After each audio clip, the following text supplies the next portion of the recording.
Olá, hoje o assunto é quente. As reviravoltas no caso Mauro Cid. Parece que as novas declarações dele podem mexer bastante com a narrativa do chamado golpe, né? Com certeza. As fontes que a gente tem, artigos, vídeos, sugerem uma virada importante. Talvez até, quem sabe, desmontando parte da acusação. E não é só aqui dentro, a coisa está pegando lá fora também. Os Estados Unidos aplicando pressão e com menção direta ao ministro Alexandre de Moraes. Isso é bem sério. Exatamente. A dimensão internacional adiciona uma camada extra de complexidade. Pois é. Então, o nosso objetivo aqui é tentar, bom, desemaranhar isso tudo. Entender o que o Cid está dizendo agora, como a justiça reage, as consequências para o Brasil e essa tensão diplomática. Vamos lá. Vamos. Para começar, a situação do Cid mudou da água para o vinho, né?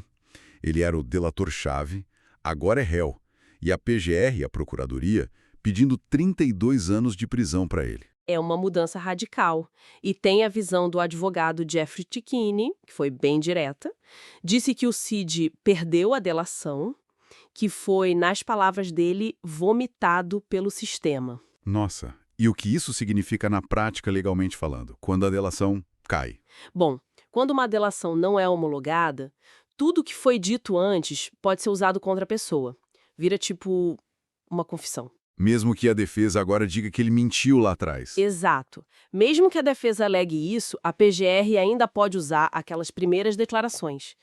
O Chiquini até sugere algo interessante, que essas novas falas do Cid, que batem de frente com a acusação, poderiam ser uma espécie de vingança. Vingança. Por quê? Por ele talvez já saber que não conseguiria mais o pendão judicial, entende? Então seria uma forma de retaliar. Mas essa ideia de vingança, será que a própria acusação não poderia usar isso para dizer, olha, ele está falando isso agora por ressentimento, não tem credibilidade? Poderia, sim, é um argumento possível para acusação, mas o ponto que a defesa parece focar é outro.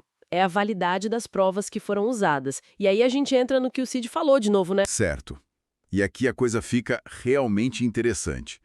O Cid está dizendo que o Felipe Martins nem viajou com o Bolsonaro para os Estados Unidos naquela época. Isso.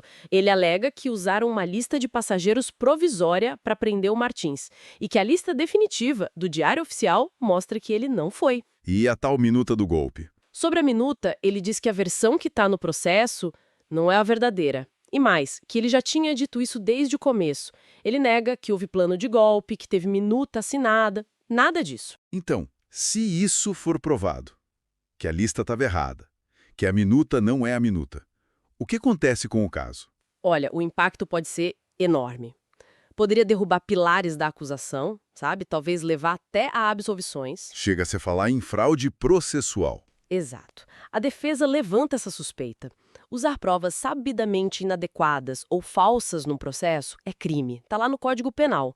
Como disse o Chiquinho, né? A minuta não é a minuta, a viagem não é a viagem. É um ataque direto à base dos fatos apresentados pela acusação. Pesado. E enquanto essa briga acontece aqui, lá fora o caldeirão ferve. O Departamento de Estado americano citou o ministro Alexandre de Moraes, do STF, nominalmente. Nominalmente. E ligando ele a tarifas impostas ao Brasil. Isso é muito direto, né? Muito. E um diplomata, Darren Beery, foi ainda mais longe. Falou em atos ditatoriais da Suprema Corte de Moraes, afetando Bolsonaro, liberdade de expressão, comércio. Colocar o Moraes assim na rota de sanções dos Estados Unidos é... Uau! É uma pressão externa muito significativa. E a gente vê reflexos aqui dentro, né? Aquela carta do ministro Barroso defendendo as instituições. Parece uma resposta a isso. Soa como uma resposta, sim. Uma reação a essa narrativa que está ganhando força lá fora. O Wall Street Journal também publicou sobre a deterioração das normas democráticas por aqui. Parece que essa pressão externa está forçando uma postura defensiva. E o governo Lula, como fica nisso? Bom, o governo reage, mas talvez em outra frente. Sancionou uma lei para poder retalhar taxas americanas, né? A tal lei da reciprocidade. E teve ação contra Israel na Corte Internacional. Isso ajuda ou atrapalha a relação com Washington agora? Olha, num momento delicado como esse, com os Estados Unidos pressionando o judiciário brasileiro por causa do caso do golpe, essa ação contra Israel certamente adiciona Ruído. Complica um pouco mais a relação. Entendi. E nesse xadrez todo surge a figura do ministro André Mendonça. Sim, ele virou relator de uma ação que, em tese, poderia até parar o processo do golpe. A decisão dele agora tem um peso enorme. Suspender ou não suspender, qual o impacto? Se ele suspende, pode ser interpretado como um sinal para diminuir a tensão externa, talvez até validando um pouco as críticas. Se ele não suspende, reforça a posição do STF, mas pode intensificar o conflito diplomático.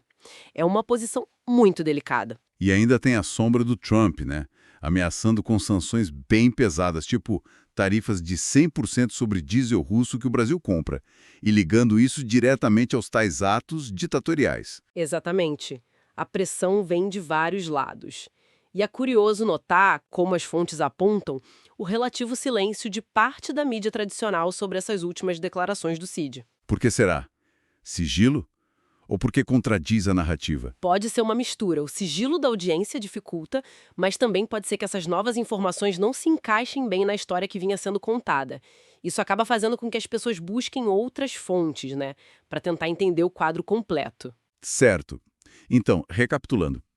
Temos o Mauro Cid, que era a chave da acusação, agora talvez implodindo o caso. Alegações de provas erradas, até de fraude processual, uma possível farsa. Uhum. E, ao mesmo tempo, uma pressão internacional muito forte, com os Estados Unidos mirando diretamente um ministro do STF, o Moraes. Tudo conectado. A justiça aqui, sob os holofotes do mundo. É. E isso tudo nos deixa com uma questão para pensar, né? Quando provas tão importantes são contestadas assim e depoimentos mudam de figura, de delação para confissão, talvez para vingança, o que isso diz sobre como as investigações são conduzidas e verificadas? Boa pergunta. E mais, como essa exposição toda lá fora, focando em possíveis falhas aqui dentro, pode afetar a confiança das pessoas nas nossas instituições a longo prazo, independentemente de como o caso termine? Fica aí a reflexão.